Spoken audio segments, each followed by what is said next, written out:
Okay, so welcome to our podcast. This is a little bit different today because this podcast is a spin-off of our radio show.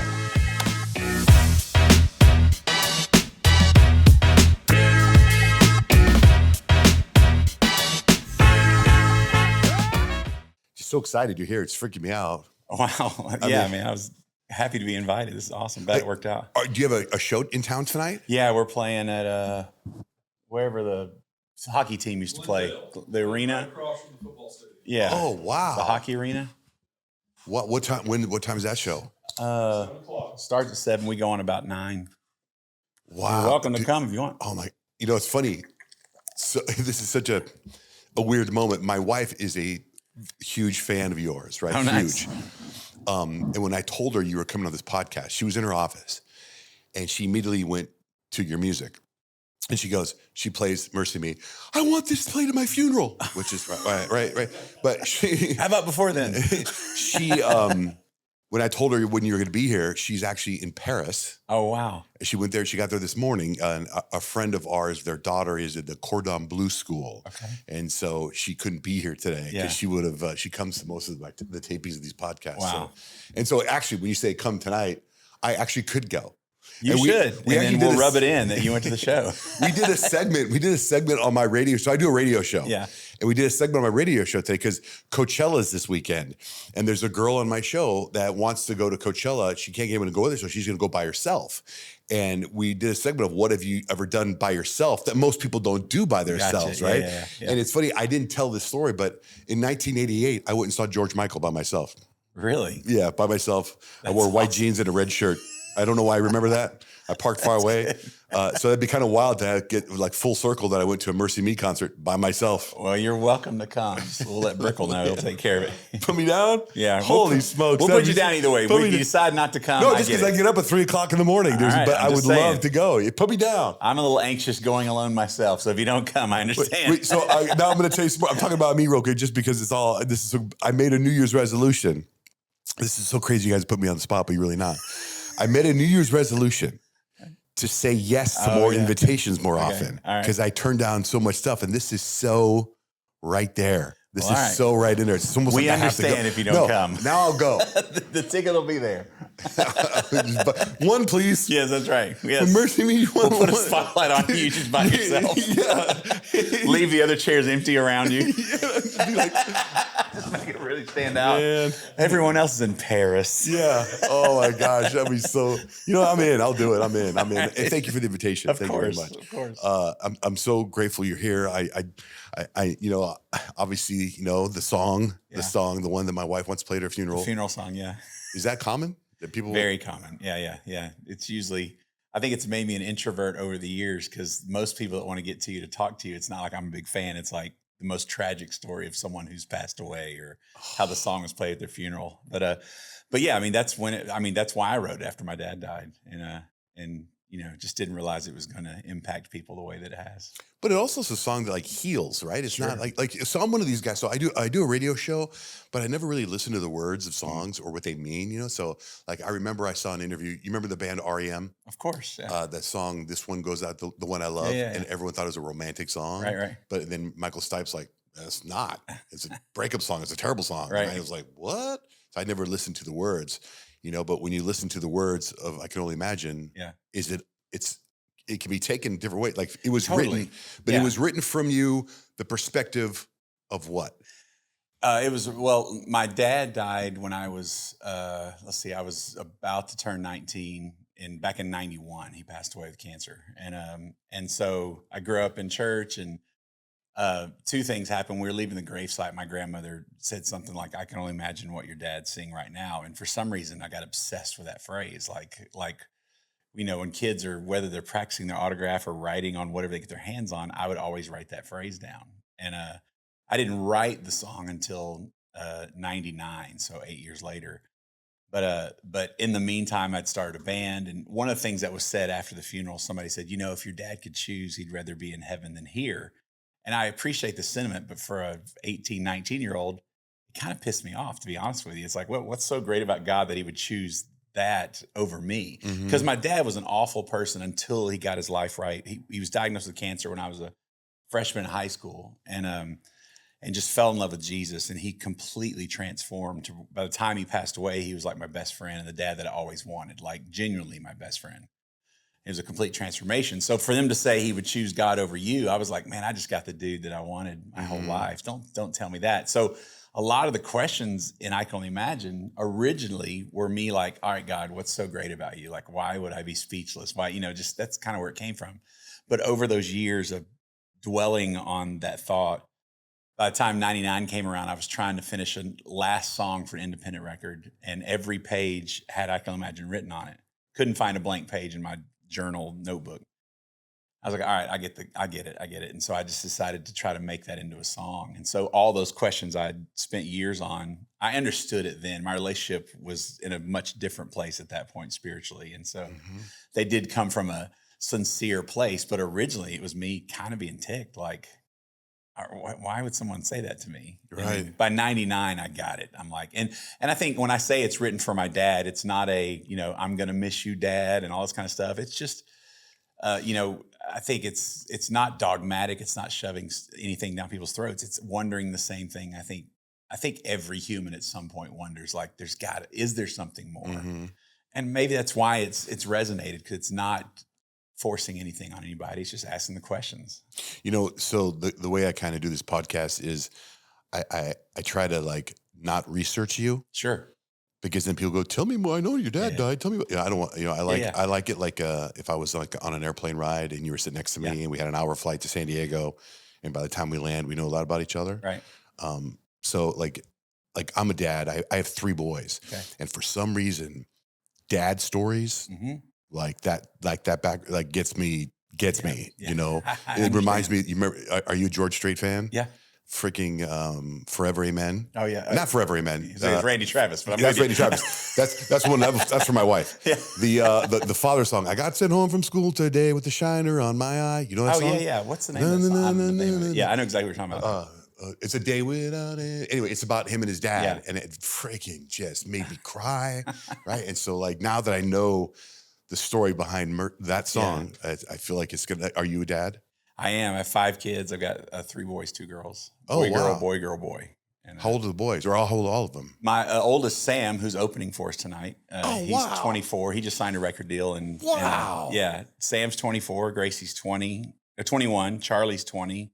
Sophie is 17 and Miles is 15. Wow. Yeah. And 2 of my boys, Sam is opening and Charlie is out on the road as part of the crew. He plays drums with Sam about half the time, and they're obsessed with music, which I love. That's great. Is Sam a solo artist or part of the band? He is. He goes by Sam Wesley, which is his middle name. Oh. He watched a lot of people figure out who I was off the road, and he's like, I don't want that. I'll use my middle name. And he wanted his own lane, which I appreciate. You know what? When you write a song like I Can Only Imagine, the very beginning was like ding, ding, ding. Where do you come up with that? It was just we were goofing off in the studio, and I had the lyrics written and had the idea, and was with the band, and I usually work with the rest of the band, come with the music, and they had it as this real fast song, and it wasn't right. I didn't know what right was, but it wasn't going to be a fast song. And so we tried, and we had to be out of the studio at a certain time. And so we kind of gave up, and I literally just ran my fingers across the piano. And then our piano player, who actually plays, named Jim, he was like, oh, that's cool. And he started going with it. And that's how it happens. Yeah, it wasn't planned really. Just I thought it was cool, and that's how those things like when I'm a big U2 fan. Yeah. How they tell you how the song started, and they kind of like that. I mean, were you filming anything? Is that the documentary? No, man, we barely had flip phones back then. That's right. That's right. Well, who are some of your musical like inspirations? Well, I have an older brother, and my favorite band of all time is ELO. Like as the first band I was ever like, they were before the Beatles for me. Like first time I heard "Don't Bring Me Down," I was like, "What is happening to my body right now?" I loved it so much. And it was like, it may have been like a Casey Kasem thing. I don't know. We used to try to record it, and so did I. I tried to record it, but when the commercial ended, all that stuff. I'm 53. I tried to tell that story to so many people. Dude. Like you always get Casey in the countdown, and then when you play back, you kind of like that was whatever. Yeah. American Top 40. Yes, totally. Keep your feet on the ground. Yeah. Keep reaching for the stars. But man, if you could nail right when they stopped talking and get the song, you thought you did something pretty big. But so I used to try to record all those, and I guess my brother introduced me to ELO back then, and then during that time, it's ELO, the Beatles. My mom's first album she ever had was like Leo Sayer, You Make Me Feel Like Dancing. Yeah, wow. And then we had this with the band. We do it every once in a while. It's like, what's your first, like, I don't know how far back you go, but like your first LP or your first cassette that you ever got. And we were just doing this the other day. My first LP that I ever bought with my, like, this is going to totally age me, but with my own money was a Funky Town by Lips Incorporated. And then a Freeze Frame, Jay Giles Band. Oh my gosh. And then my first cassette, I think, was Kiss Love Gun or Destroyer. I can't remember. My brother got one. I got the other. I had On the Radio by Donna Summer is a 45. Yeah. And then Lionel Richie, Can't Slow Down. Oh, man. Yeah, that was great. And then my first, oh gosh. Okay, so then in high school, let's see, was I in high school? I graduated in 91. So I think my first CD I ever bought was Huey Lewis and the News Sport. Is that, I put together this workout playlist, and I freaking love this Huey Lewis song, the one that goes, I was walking. Do You Believe in Love? Yeah, is that on that album? Yeah, that's the one right before. This one had I Want a New Drug. And One New Drug. That one, like, this was their one that blew up. Sport was their biggest one, but Do You Believe in Love was the one right before that. Do you ever do covers? We do. Yeah, we do. Just for fun? Like, hey, here's a... Yeah, we've done, it usually starts in sound check. Like, we've done Streets Have No Name and Mr. Blue Sky and Won't Back Down. And yeah, we do. It's just whatever comes to mind. We're like, that was fun. Let's do it again. We'll do it till somebody's ticked off about it. Wow. Wow. So how does it happen? How do you get, like, would you call yourself a Christian rock band? Yeah, sure. I'm a Christian band. I don't know how rock we are. But how do you go, like, just no matter what format you are, to get discovered, to get a record deal? Like, where are you seen? How does it happen? Man, I mean, it's different now, but when we started the band in 94, so it's been 32 years. Mm-hmm. And we didn't sign until probably 99, 2000, but for the Christian band, it's singing in church or doing church camps. I know it sounds kind of corny, but there weren't any bars or anything or clubs you could play in. So, but 94, you were Mercyme? Yeah, this is when we started Mercyme in 94, and then for 6 years we were independent. And we'd play every church camp every summer, and we'd play every, church event after a Friday night high school football game, wherever they'd have us, we would go. And then at some point, then it'd be word would get around, like, word of mouth. There wasn't anything to go viral. There was no, I think right before we signed, I don't know when YouTube officially showed up, but that was definitely after we were signed. I know that the biggest thing that happened with us is whenever we would, is there like a? I know, I'm trying to be professional, but what's that noise? You hear that noise? Like an alarm or a. Do you know what that is? Yeah, but leave this all in. I love this stuff. We back then. From 94 to 99, if we sold, we would make our own albums in this big house we lived in because our keyboard player had enough knowledge of recording that we were dangerous. You all lived in the same house? We did, yeah. And we started in Oklahoma City. Well, you know what's funny about that is I remember hearing Casey Kasem, the band Chicago, they all lived in one house. I believe it's the only way you can survive, man. But I got that from Casey Kasem. That's and awesome. It's just stuck in the back of my head until you said it. That's great. So I must have heard that in 1980. Yeah, we got together and wanted to find a place to live, and we found literally an abandoned like daycare center. It was like a big house that was turned into had the half doors and the like waist high coat racks and stuff. And we convinced the owner, who was in California, that if we could clean it up, could we live there until they sold it? And so we lived in this big, weird preschool looking schoolhouse. And one end was all of our recordings, the ADATs and soundboard and stuff, and we lived in the other. And so we made these albums. If we sold 1,000 CDs in a year, that was enough to kind of pay the rent. Like, it wasn't much. And then in 99, we had our last independent record. I wrote, we needed one more song, and that's when I wrote I Can Only Imagine, which went on our independent album. And that year, we ended up selling like 160,000 units out of the back of our car. And when it was normally about 1,000 a year, which, it's like $20 a pop. Like, it was, we were like, man, what is going on? And we had no idea it was because of just that song. We thought, but how does that song get picked up? Like, how does it work? It's just, people started passing it around. And you haven't changed it. That was the recording we hear now. We did re-record it for the album, the national release, but nothing about the song changed. The same arrangement, just better quality, because these weren't great recordings. Right. Is the bootleg still around? Yeah, it's around. The album's called The Worship Project. It's still, you can find it on YouTube and stuff like that. But like, for example, we were selling so much, and we didn't know it was that one song. We thought, man, 6 years of hard work. You know, the name's gotten around. We're doing a lot of events, and so maybe that's it. And then we got a phone call one day while I think we were in Iowa somewhere, and we'd shared one cell phone. That's all we could afford. Since we were living together, we had one cell phone. Are you married at this point?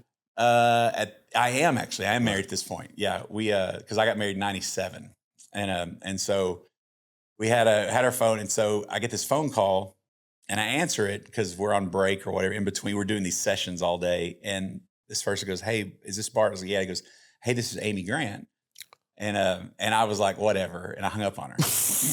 And she calls back. She goes, "Don't hang up. This is really Amy Grant." And I'm a huge fan. Grew up a huge fan, but I'm like, no, we're not running those circles. And she said, my manager, somebody gave her your independent record, and she was looking to make an album. And so her manager, instead of trying to tell Amy, you need to record this, just put it in her CD player in her car and kind of set it up for it to start playing when she got in. She goes, I listened to it about 20 times in a row. And she goes, I really want to record this song. And at the time, we had no intentions of signing, because after selling that many albums, we were actually on salary. We were doing pretty good, and we didn't want to mess that up. The dream was to sign, but it just wasn't, we had tried once before and it failed miserably. And so we're like, I think we're good. And so I just, after talking to my wife and the guys, was like, man, I mean, like, if I ever have kids, they'll go to college if Amy's doing this. And so we told her yes. And so because of that, word started getting around that, because for her, I want to say she had just either got a divorce or was about to marry Vince Gill. I can't remember the time frame. Yeah, she was married to Tom Chapman. It's Gary Chapman. Gary Chapman. Yeah. Gary Chapman. Yeah. And they got divorced, and I think she was about to marry Vince or whatever, or maybe I think it was they were dating or whatever. But this is her big comeback. Like El Shaddai was her big song back in the day, so they were saying this was her next El Shaddai.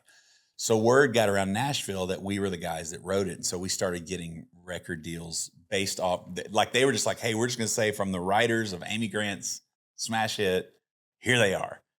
And so we got offers, and so we ended up signing a record deal, and the goal was Amy would finish her record, it'd be huge, and we would follow on her coattails. And then Amy took like a freaking 1.5 or 2 years. She's the slowest person on the planet to make a record. So we had finished our album, and it was time to release, and she was nowhere near it.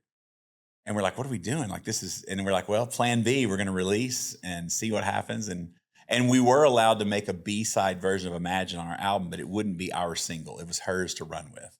So we released some other single. It was awful. I mean, it tanked. It was terrible. We were selling less records than we did when we were independent. And now we're giving up half the money or more. Stressing? Oh, stressing big time. And so that's our manager, Brickle. We convinced him to sign with us right before we signed the record deal. And we were like, what have we done? Like, we just thought everything was going wrong. And so the next plan was first single didn't work. Let's try the next one. And during that time, Brickle reached out to Amy's management and said, hey, just double checking. Are y'all ever going to be done? Like, anytime now? And at some point, Amy ended up getting on the phone and saying, hey, I think you guys need to take this song back. Like, it's going to change your lives. And wow. And, her manager wasn't thrilled, but she just was like, and they had been testing her song around, and a lot of these stations had played our independent version already. And they were, well, actually, I don't want to say a lot. Literally 2 cities, Birmingham and Spokane, for whatever reason, our version was Song of the Year before we ever signed. And it was like, those are the only cities, for whatever reason, they checked with. And they were like, that was our Song of the Year last year. And so Amy was like, we can't stop. This train's already moving. And so she gave it back to us, and we scrambled. Back then it would be, you would burn CDs and send them out to radio stations. And so this was like a Thursday night, they drop the ads, songs go to ads on Friday. Right.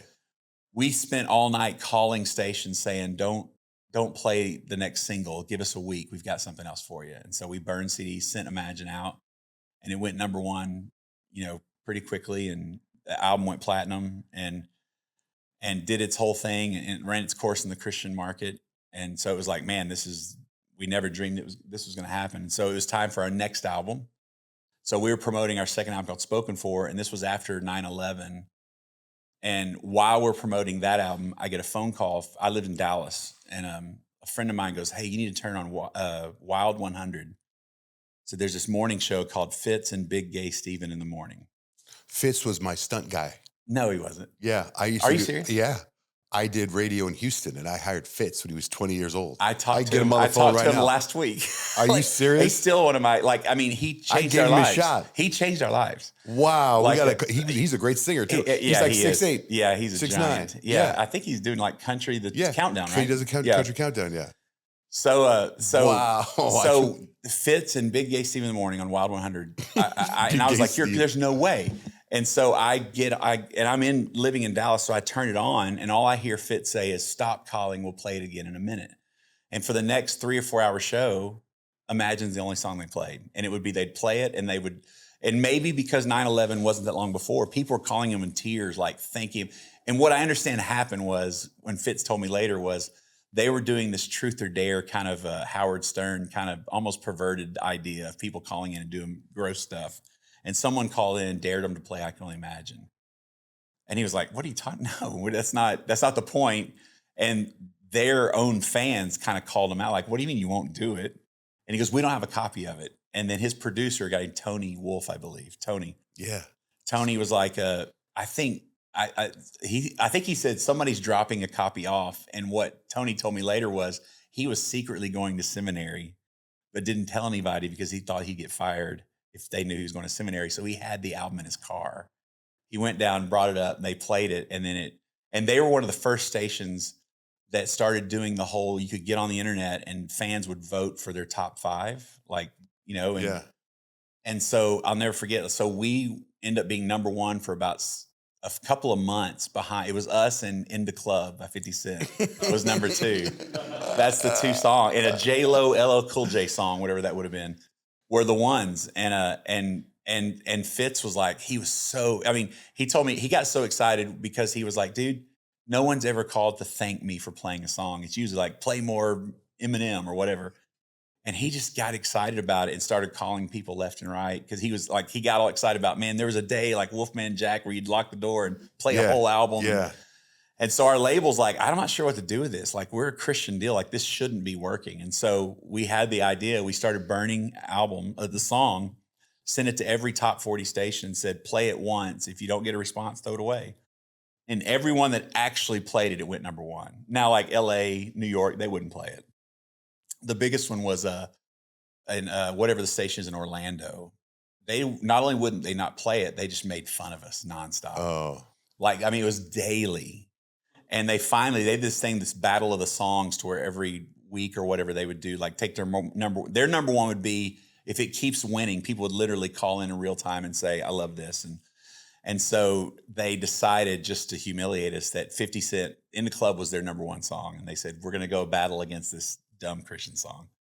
And they played it. I'll never forget them calling the label, going, "It's the only time in their radio station history to where Imagine got 100% of the votes." Wow. And I'm not saying the song's definitely not better, but I think he had ticked off so many people over the months of ragging on us that he set it up perfectly. And they became a big supporter and they played our next song after that. And they became, it was really wild, but just a crazy time. I don't even know what the question was, but I'm just trying to fill you in on how all this came about. This is whatever the question was. This is what I want to hear. No, but it went like number 3 on the charts at one point. I think back then it would have been like, it was top 10 on top 40, but it was like 2 or 3 on like the adult contemporary.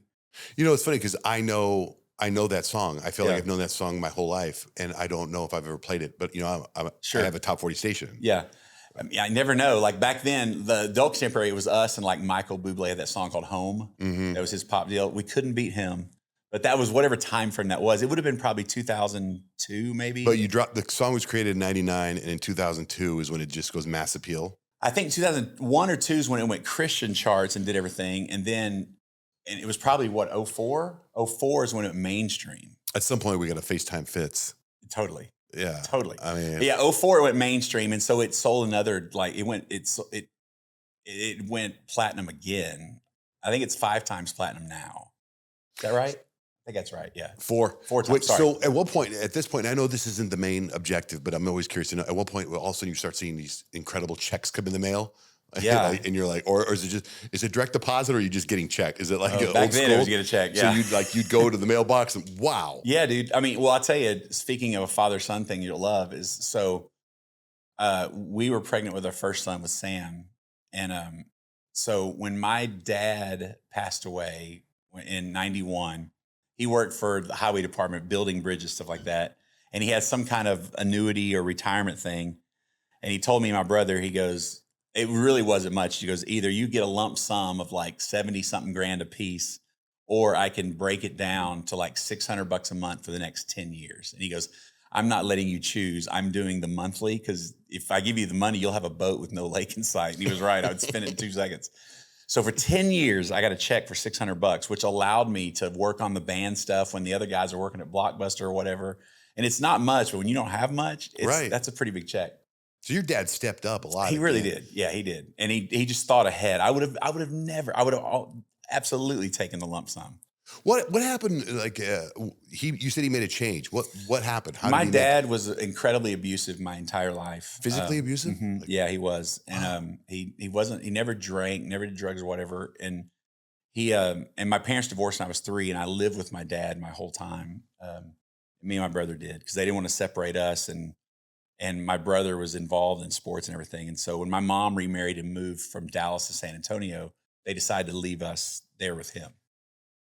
And so about the time that my brother, I was 7th grade, my brother went off to high school, he became like really abusive. Like, he was the guy that would, spank a little too hard and a little too long before. And you'd probably say, well, I was probably being a bad kid, but it just kind of got worse the second my brother moved out of the house. And he loved my brother. I was kind of I wasn't a problem child, but I felt like he blamed like the divorce. He never said it, but I came during a difficult season of their marriage and stuff. And in fact, my dad was an All-American football player in college, and he quit, either got hurt or was homesick or whatever, but he quit early to marry my mom, and he went to SMU. And back then you didn't leave college early. You went to the pros after you graduated because they didn't pay enough. But he stayed in touch with his friends, his buddies from the team. And so the 10-year reunion, he found out that Vince Lombardi's Packers were looking at drafting if he would have stayed in. Oh, wow. So I'm named after Bart Starr, but not as a compliment, but as like a punch in the gut. Like it was like more sarcasm. That's kind of where his mental state was wow. Like, I was a reminder of the dreams that broke, the broken dreams. Jeez, Louise. Yeah. Or at least that's what he told me during a fit of rage one time. I don't know if that's all I ever heard.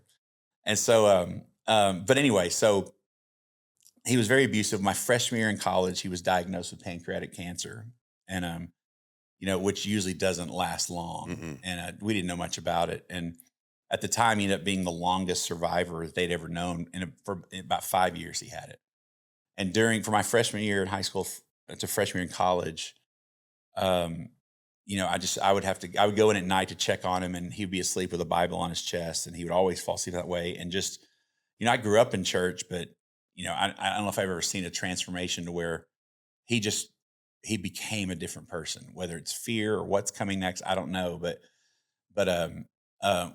completely transformed to where not only like the guy's not laying a finger on me, but like, and I think the coolest part was there was a time to where he'd have to have this shot that would take 2 or 3 hours to the middle of the night. It was like pushing caulk through his IV.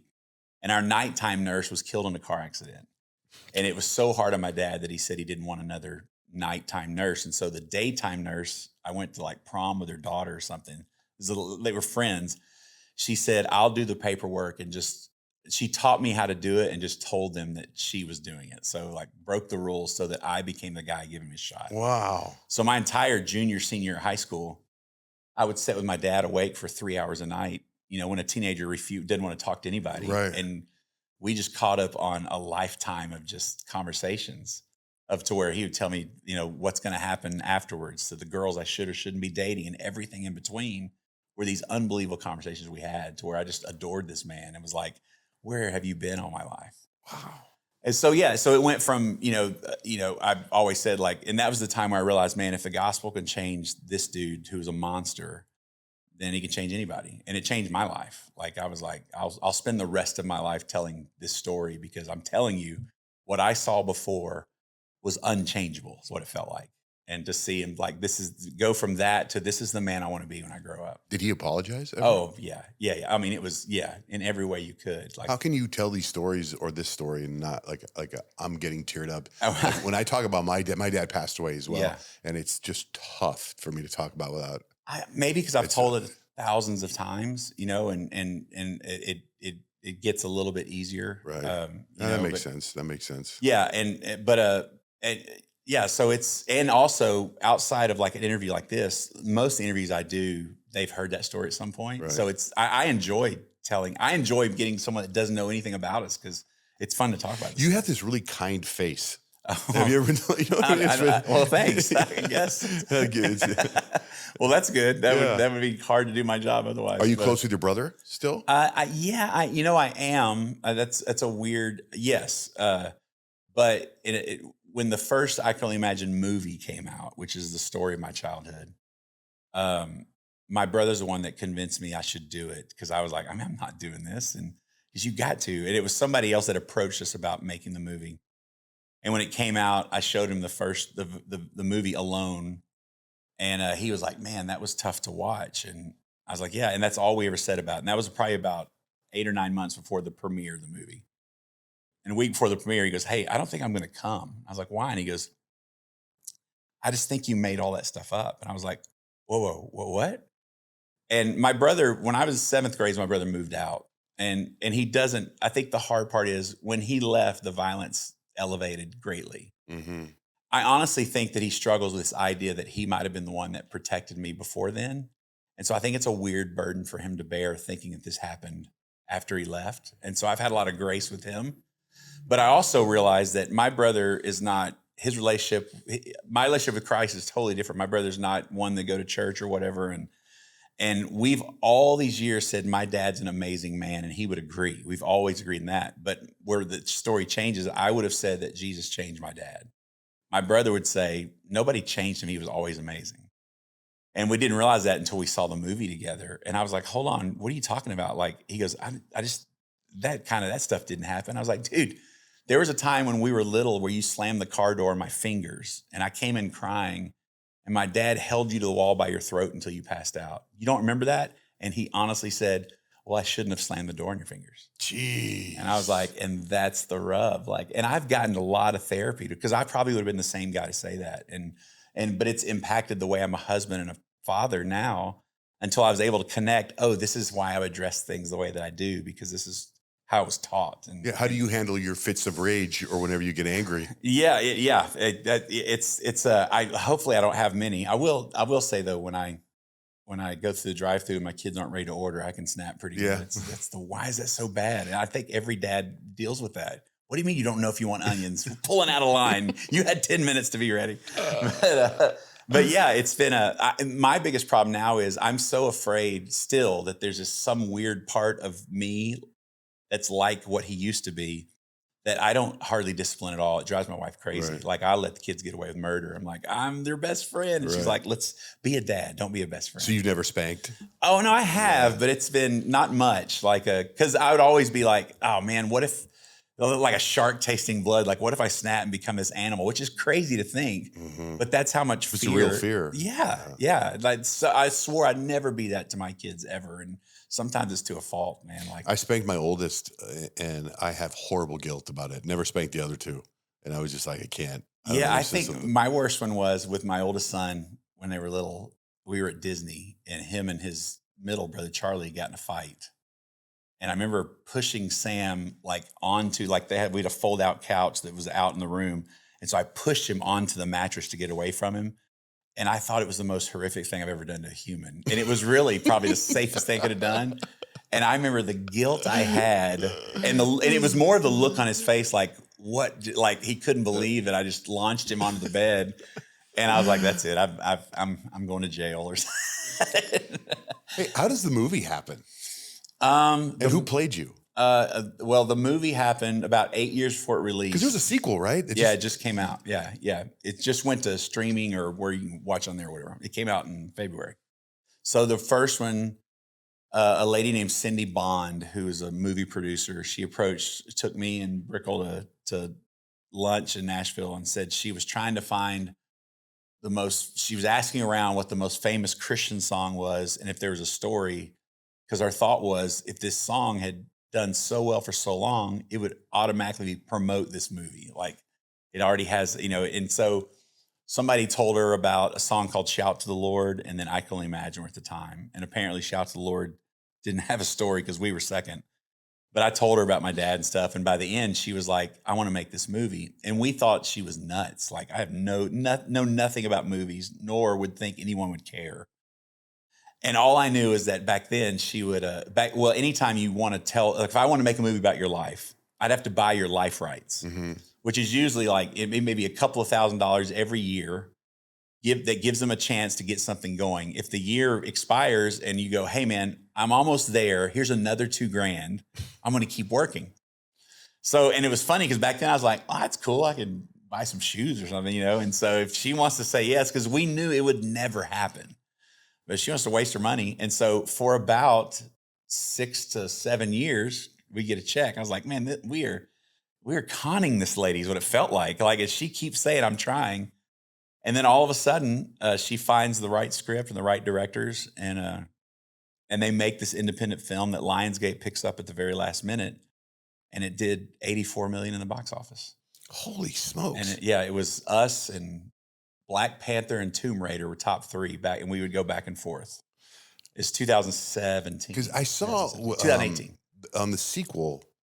The guy doing who's the star of the sequel? That's Milo Ventimiglia. Milo, that's yeah. And so John Michael Finley's the guy that plays me, and he was the lead. He was John Valjean on Les Mis on Broadway when we found him. So he played me in the first one, and the first one is my childhood with my dad and his transformation. Like it ends with him passing. He passes away, and then I end up writing the song. And like the grandma scene happens. Well, sort of. Kind of. They try to cram your whole life into 2 hours, and so it's a little. It's all condensed. It's the condensed version, and but it ends with the song running up the charts, and the credits roll, and it's it's the biggest song ever.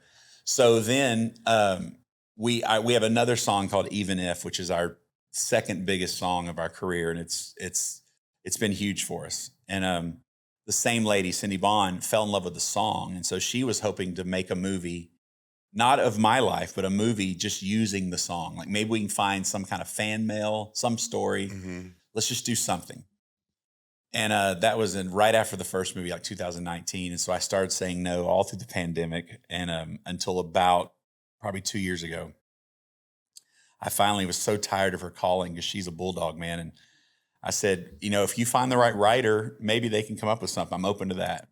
So she got the writer that co-wrote the first one, did a movie called Jesus Revolution.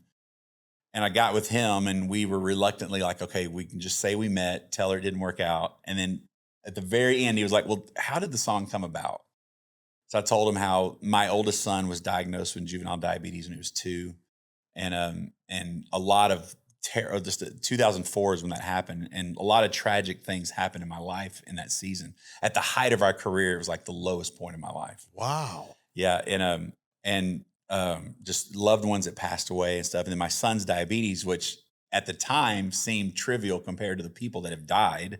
Right. But this chronic illness is ultimately what just kept, every meal. Like that dude's had over 60,000 shots in his lifetime because every time food goes in his mouth, a needle goes in his body. Right. And that thing that didn't seem big is the one that was the biggest of them all because you can grieve and time will heal over a loved one, but this thing is a reminder every meal. And so I was in a depression And you don't want to see your kid. Oh man, when they say you can't fix your kid, right. it levels you. Yeah. So from 2004, from the age of 2 to about 15 or 16, I was in the deep depression. And so one of those days was, we had a bad endocrinologist appointment that just was a horrible moment. And just because his levels were out of control, and I had a writing session to go to afterwards with a guy named Tim Timmons, who's one of my best friends. And by the time I got there, I just snapped, like everything, like the levee broke. And we didn't write anything. I was just griping about it. I'm tired of being considered professional Christian. Like, I don't have it all together. I'm tired of people thinking I do, and how it was just weighing on me. And the song, even if, the whole idea of that song is like, the chorus says, I know you're able, I know you can save through the fire with your mighty hand, but even if you don't, my hope is you alone. Still, the idea is like, when the prayer is not answered, when it goes wrong, do we still trust in him? And that's where that song came from. And so when I ended up, didn't write that day, I left, and then Tim sent me a voice, texted me and said, hey, I've been trying to write that song for years, because Tim has been, he was given 5 years to live with cancer 25 years ago. Like, and that was, so he'd been wrestling with the same thing. He has this weird, rare blood disease, cancer, that they're like, you may die tomorrow, you may live to your 100. Good luck. You know, that's how he lives. So I'm telling this story to Brent, the writer, screenwriter. He's in tears. He's like, this is the movie. And so Milo Ventimiglia plays Tim Timmons, my buddy in the movie. And so he's kind of the new character. And so John Finley's still playing me. And then it's that story, and it's a story of my relationship with my son, Sam, who during that time, like, I would play around and wrestle with my other kids, but with him, I was a doctor. I was trying to keep him alive. Right. And I never knew from his perspective. He was like, you were the worst, dude. He goes, there was no fun. Like, you know, and I'm like, you know, and I'm like, I'm so sorry. Like, I didn't, you know, between the depression and just trying to, you know, make sure he was on time, getting his shots and everything, I didn't know the strain it had on him, which I do love now, making the movie and him being by my side as an adult. He was like, man, he's like, young Sam said a lot of terrible things. You were right. And I was like, yeah, say that again. Say it again. Yeah, wherever. So you were on the set of the movie? Yeah, I was a producer on the movie. And so in my first movie too? The first movie, I was like a consultant, but this one I was a producer. But you were on the set of the first movie? For a couple of weeks. Dennis Quaid played my dad. And so he was one of the last ones to film. And so for those 2 weeks he was there, I was able to, because I was on tour most of the time, but I was able to go out there when he was doing his parts. And in the first movie, are there obviously abusive scenes? Yeah, there are. Is it hard to watch? It was. Nobody really prepares you for what it's like to go out there. And so when we flew out, it was filmed in Oklahoma City. I went out there and I got to set, and they were like, hey, we'll introduce you to Dennis after we shoot this scene. Just sit tight. And the first scene was when he goes in the hospital and he's told he has cancer for the first time. And you would think it's not a big deal. We're pretending. And even though it's Dennis, he had my dad's work shirt with Millard across the chest, and they're telling him, and it wrecked me. Like, I didn't expect it. So I had to get up, and I literally got my rental car and just drove around until they told me they were done. And I was like, didn't even know how to describe how that made me feel. Like, what in the world? It's surreal, bro. It's not Dennis Quaid anymore. It's my dad. Oh, really? That's what it felt like. Yeah. And it's like, and it was just revisiting it all. It's hard enough to talk about it sometimes, but to portray it. And so same thing with one of the scenes where he breaks a plate over my head at the breakfast table and we get in this huge fight. And I was there. In fact, I think that might have been the next scene. They were like, all clear, come back. Now we're going to break a plate on your head. I was like, oh my God. Yeah. And so, like, he's breaking the plate wrong. Yeah, I was like, are y'all doing this on purpose? Like, wait, where are the fun scenes? And that one, when you're watching the scene, we're around the corner. Everybody in the house is around the corner looking on a monitor. And when he broke the plate on his head the first time, like, I made some noise. I was crying so hard that I think I made it, and I was afraid I was going to ruin the take. And I was like, did anybody hear that? I'm like, no. And it was really hard. And Dennis was really kind. He understood. And every take when it was over, he'd run to me and was like, are you okay? And he really kind of walked me through it. It was really cool.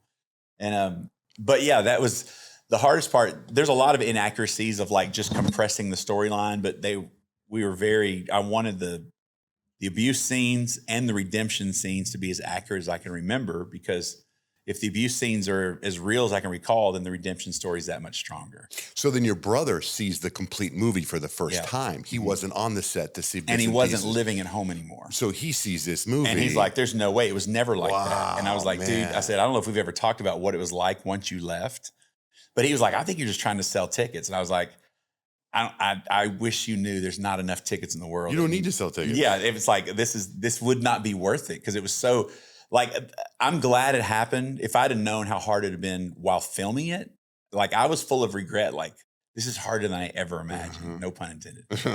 Because just seeing that stuff. But the second people in the audience, the theater started seeing it, and we started watching it with crowds, And the redemption story, like, man, we've had the craziest stories of people, dads that wouldn't leave the theater until they get their son on the phone.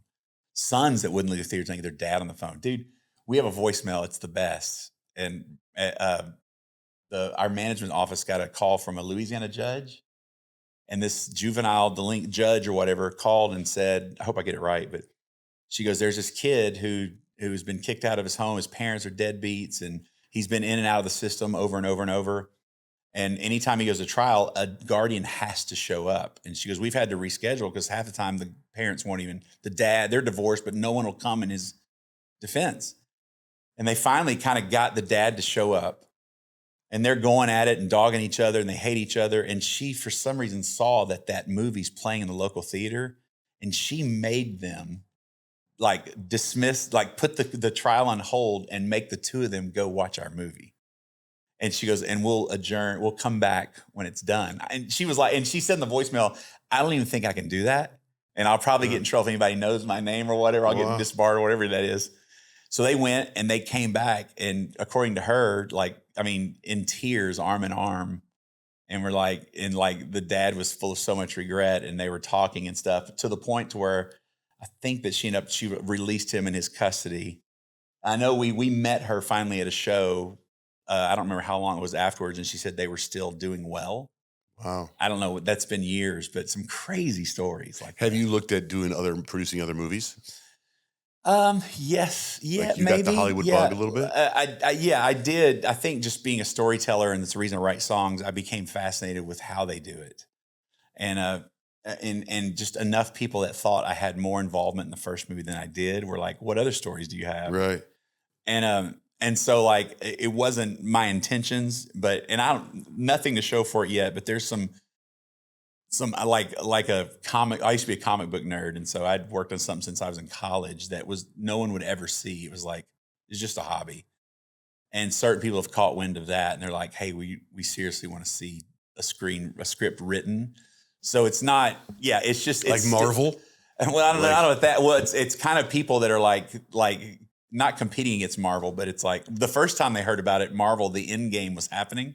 And they were like, no, to make a hero film that's not Marvel is like a death sentence. Yeah. And it's not a no, it's just a not yet. And so just recently it came back around now that they've kind of lost their grip on all of that. And there's been this weird interest of like, hey, we want to see this through. So there's little things that I know it sounds weird that it feels like I stumbled into it. There was no like, here's my game plan. I have this, this, and this. Somebody asked, and kind of like you saying, I'm going to start saying yes. Like normally if they said, do you have anything? I would say, no, I'd be too embarrassed. Right. I'm like, well, actually I have this. And they're like, all right, let's go. So I've learned with the second movie, the door opens a little bit. So I'm just trying to step through it. So we'll see. When you say you like comics, have you been following the Boys? Do you like The Boys? Yeah, The Boys was in fact, it's funny because that was the first one that broke the Marvel barrier like that. And that was about, my first pitch was right before The Boys launched. Really? And then, the guy that was on my side, Lionsgate, this guy, he passed away since, named Jason Constantine. He's responsible for the John Wick movies and the Expendables and stuff like that. He was a huge fan of us, and he's the one that encouraged me to do that first pitch. And he was the first one to go, hey, I think The Boys are going to break this little Marvel ceiling that's happening. Yeah. So just hang in there. And then he passed away not long ago.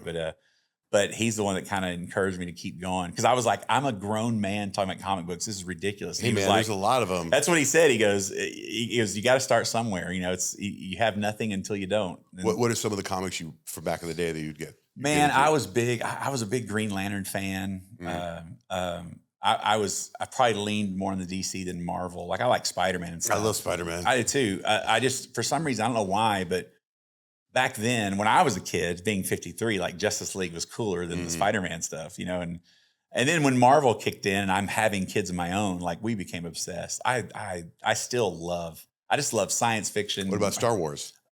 Dude, that's a whole different level. Yeah. Dude. Star Wars is my jam, man. So I'm the Star Wars guy. Oh, I'm a nut. I took my kid, I cry when I'm in the movies with my kids, and a long time ago in a galaxy far, far away pops up. I'm like, oh, yeah. Yeah. And then my kids make fun of me because when, I'm not ruining anything, but I was pissed that Han Solo died. Oh, me too. I was pissed. I even tweeted Yeah, George yeah, Lucas. I was yeah. so furious. And then I wasn't that bad. and then the next movie when they had like the like he came back and Yeah, visited yeah, Anakin, yeah. I was bawling my brains out. My kids are like this.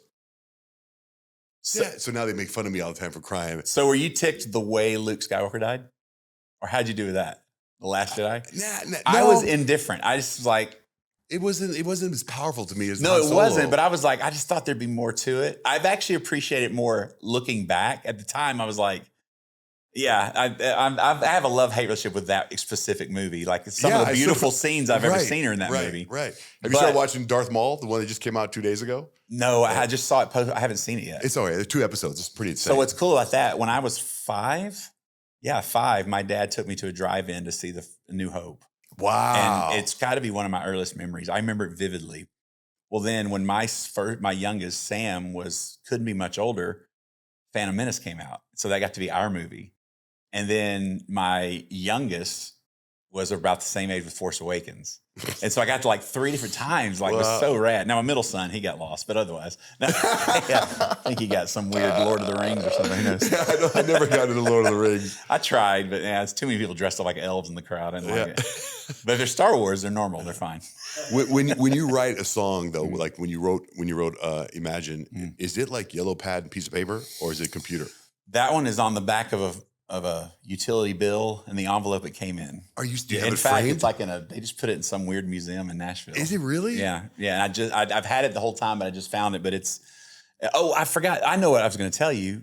I'm sorry. But yes, it was on the back of a bill, but I meant to say, sorry, I just realized when my dad gave me the $600 a month, you'll love this. So we have Sam, he was born January 4th. And so, we're in the hospital a few days. It's time to go home. And when I go home, we released Imagine to radio like right in October, November of the year before. And then the charts freeze for Christmas music, right? I don't know if it's that way in pop music. But when you go to the Christmas format, so the radio charts will freeze until the Christmas season's over. So if we were at number 10 in November, you stay number 10 until January when we get past the Christmas stuff. Does that make sense? Mm-hmm. So I don't know where we were before because I was having a baby. So I just didn't pay attention. And so we go home. I have an interview with a guy named John Rivers on some radio station, and I'm holding my newborn because my office is now his room. And so I have a phone set up in there. So I'm sitting in the baby room about to do an interview. I'm holding Sam, and while I'm on hold, my wife walks up and goes, "It's your dad's last check." Like our last of 10 years. Whoa. And I'm like, and then we're not making much. And I'm like, that's $600 gone in a month. That's a dent. And I've got a kid. I never forget like the panic of I'm holding this kid that no one told me what to do with him. My check's gone and I'm on hold. And the guy comes on and he's like, "Hey man, let me be the first to congratulate you. Imagine went number 1. And I start sobbing uncontrollably, like more than someone should cry for their song going number 1. There was a lot and going this dude's on. like, I'm like, like it was bad, and he has no clue, and I'm holding a baby in a check, and he's like, "Are you okay?" And I'm like, "You don't understand, man. You don't understand. You're my new best friend." And but I'll never. Was that on the air? Yeah, Oh, it that's would have been on the awesome. air. I think it was either that or he said it right before he went live. I don't remember. Oh my gosh! But he became a dear friend. I was able to explain to him, and then he was crying. And yeah, talking about that's when everything changed. Like, I'd never seen a royalty check that much before then. But yeah, everything had changed. And now you're like selling out. Yeah, and what's so great is when my dad told me, which I love, he said, "Hey, I'm going to do the 10 years because I know you'll spend it the second you get it." And he goes, "I don't know what happens then, but just know I'll always be taking care of you." And that's why I cried, because I'm like, the last check and then my life financially and every other way changed because of my dad. Dude, that's so crazy. It is crazy. Yeah. And I want to jump back to New Hope of the Drive-In Theater because I was going to ask you, there's good memories too. So the thing about my dad is my dad played football without a face mask most of his life. That whole CTE stuff. Yes, it wasn't a thing back then. Right. And so the same doctor that delivered me was the same doctor that was with me and my dad when he died, like as a family doctor. And he's the one that called me and said, "Hey," he just passed away. But he called me when the CT became a big deal. Like Will Smith did that movie and all that stuff. And he goes, "I 100% think it's what your dad had." Because when my dad finished playing football after SMU, he was a flagman. He was flagging traffic at construction. He got hit by a diesel and was like launched like 50 feet in the air or something like that. Never broke a bone, but he was in a coma for 3 months. This is before I was born. Is this in the movie? No, it's he was in a coma for 3 months. And when he woke up, my mom said he was the biggest teddy bear. She would always say that him and I were very similar. But when he woke up from that coma, he was a monster. Like they said, it took everybody in the hospital to hold him down because he was so strong. He was an offensive lineman, All-American. They had to strap him in, and they were like, she goes, I sent my husband to the hospital, and I came home with a monster, and he was never the same. Wow. And so my doctor swears, he goes, that's what happened to your dad. He goes, I have no doubt. Now, how the transformation, like the cancer and all that stuff, and how he changed, other than a miracle, I don't know how to explain that, but he was a different person. But yes, there are a lot of memories. Like before my brother moved, I would hear my mom and dad fighting. My dad never laid a finger on my mom, but he would like, if she loved this couch, instead of doing something to her, he would just break this couch in half, and he was capable of doing it. Like wow. He would break things that are precious to her, but never hit her. Is she still around? She passed away 2 years ago. Oh, wow.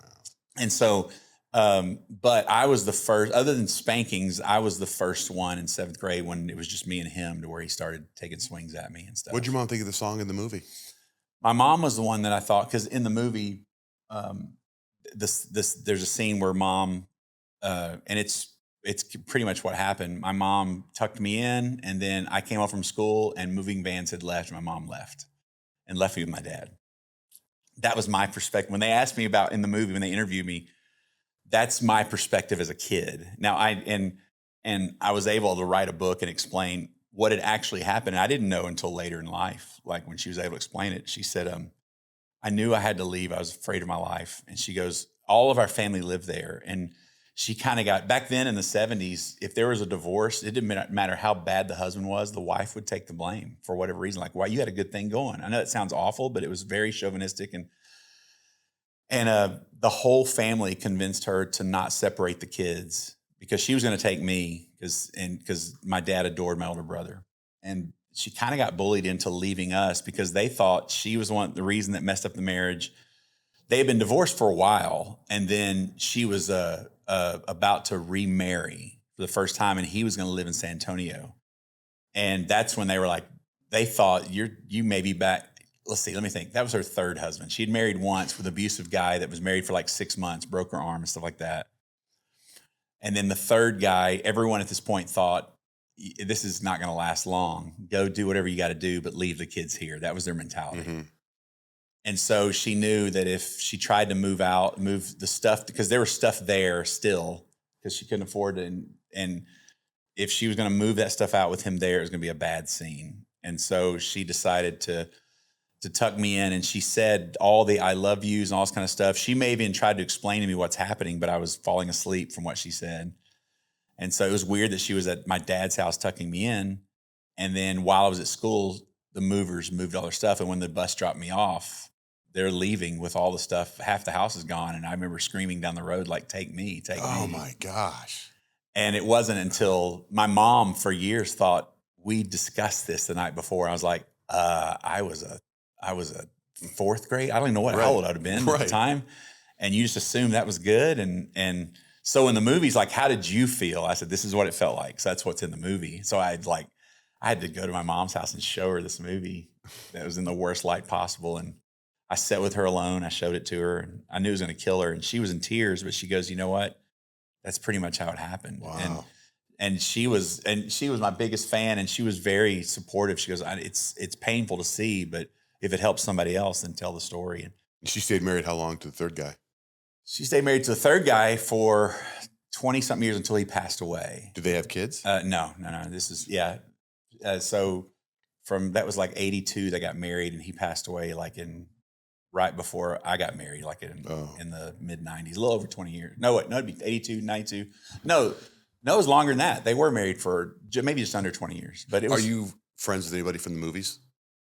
How do you mean? Like the actor? Yeah. Like now things have happened. Have you made friends? Like any famous actor, like Al Pacino texts you, man, that movie was great. Not directly. There's been some that with the director, Andy Irwin, he directed the movie, and we become good friends. Like there's been moments I've gone to his office, and like he's trying to do a thing with Chris Pratt, and he's in the car with his kids on FaceTime. I was like, hey, kids, that's Mr. Millard from Imagine. I was like, oh, shoot, what just happened? Like, that's the only time I've ever seen him, but things like that. But like Milo's become an incredibly dear friend, and we stay in touch. And we have a thread called the Barts versus the Tims, where it's the four of us that keep ragging on each other. And yeah, that's been really cool. The relationships that we've been able to make, through that. And Sophie Skelton, who's from Outlander, she played my wife in the movie. And so we've remained good friends, and it's cool. It was a good cast, man. Trace Atkins played Brickle, and you can see why. Yeah. Does Brickle have other artists besides you guys? Yeah. He's had plenty. Yeah. Audio Adrenaline, Switchfoot. Switchfoot. Yeah. Phil Wickham. He's over the years, we've kind of made him get rid of all of them except for us, though. But he's been our manager since day one. Is there an I Can Only Imagine 3? No. You haven't written that song yet? So it better be in space and a comedy, because I have no more sad stories to tell. Did you see, oh my gosh, the Project Hail Mary?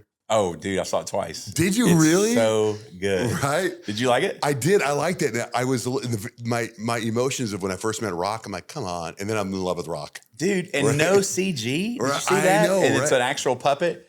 Yeah, I didn't know that. Yeah, it's all real. Like he acted in front of that puppet the entire time, and there's no CG at all. Like all the space scenes are made. I had no idea. Like, boy, that makes me like it more. Oh, dude, like when he goes up and they go to that infrared and all of space is that pink. Yeah. They flip the lights and they have this massive wall with these holes that lights are shooting through. Like it's all made. It's insane. And Rocky, the voice of Rocky, when they're going through all of those voices, that was added in because they couldn't find a voice. And that's the puppeteer's actual voice they rehearsed with. And Gosling was like, I love that voice so much that they kept him as the voice. That's the puppeteer's voice. Whoa. How cool is that, man? That is way That's cool. why I went and saw it a second time, because I read all that. I was like, I got to check it out again. And it's so good. I loved it. Man, that's cool that I did that for you, and you're like part of Hollywood. Oh, yeah. Oh, that But you said you wrote a book too? Well, yeah. As you can see, I'm unprepared. I'm a Renaissance man, really. But man, I've read like 2 books in my life, and they're Judy Blume, so it's not that big of a deal. Me too. Are you there, God? It's Me, Margaret. That's the one I didn't read. The one I read it too. I got Tales from 4th Grade Nothing. I didn't get to that one. And Ramona the Brave or whatever. But I read all my sister's books. Are you very God? It's Me, Margaret. Very impactful. During the first movie, because of stories like my mom, somebody encouraged me to write a book to explain in more detail what's not in the movie.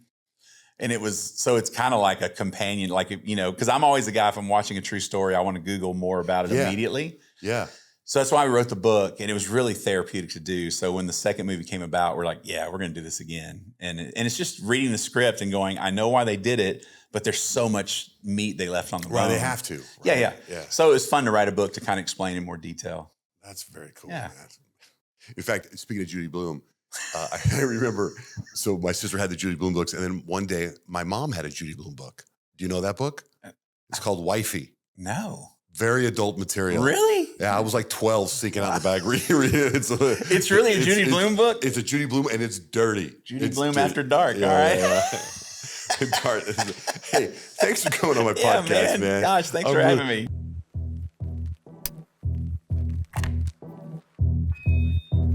Okay, so welcome to our podcast. This is a little bit different today because this podcast is a spin-off of our radio show.